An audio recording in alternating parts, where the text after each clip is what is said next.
কেউ যদি সামান্যতম সন্দেহ পোষণ করে তার ঈমান থাকতে পারে না। যত সময় না পর্যন্ত আপনি আবার তওবা করে মুসলমান না হবেন, আপনি আর মুসলমান না। আমার বন্ধুগণ, আপনি ঈমান হারা হয়ে গেলেন। ঈমান হারা হওয়ার পরে আপনাকে পুনরায় কালিমা পড়া লাগবে। পুনরায় কালিমা না পড়ে যদি আপনি শুধু নামাজ পড়েন, আপনার, আমি মাঝে মাঝে বলি, বাজারে চলে গেলেন, বাজারের যে প্যাকেট নিচে যদি কাটা থাকে, ছিদ্র থাকে, যা কিছু বাজার করবেন সব কিছু কিন্তু প্যাকেট থেকে পড়ে যাবে। আপনার যদি ঈমান না থাকে, আপনি ঈমানহীন একজন মানুষ, যতই আল্লাহর দরবারে সিজদা দেন না কেন, ওই সিজদা আল্লাহর দরবারে কবুল হতে পারে না।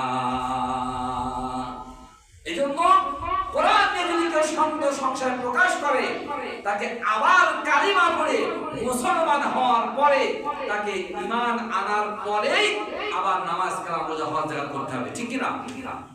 আল্লাহ রাব্বুল আলামিন বলেন, শোনো, এই কোরআনের ময়দানে আল্লাহ রহমতের ফেরেশতারা বলে, আল্লাহ কোরআন শোনার জন্য যারা বসলো, ওদের জীবন জিন্দেগির গুনাহগুলো মাফ করে দাও।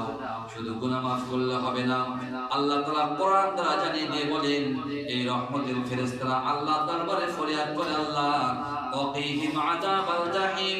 ও রব্বুল আলামিন, কোরআনুল কারীমের ময়দানে কোরআন শোনার জন্য যারা বসলো, ওই সমস্ত বান্দাদের থেকে জাহান্নামের আগুনটা চিরতরে তুমি হারাম করে দাও।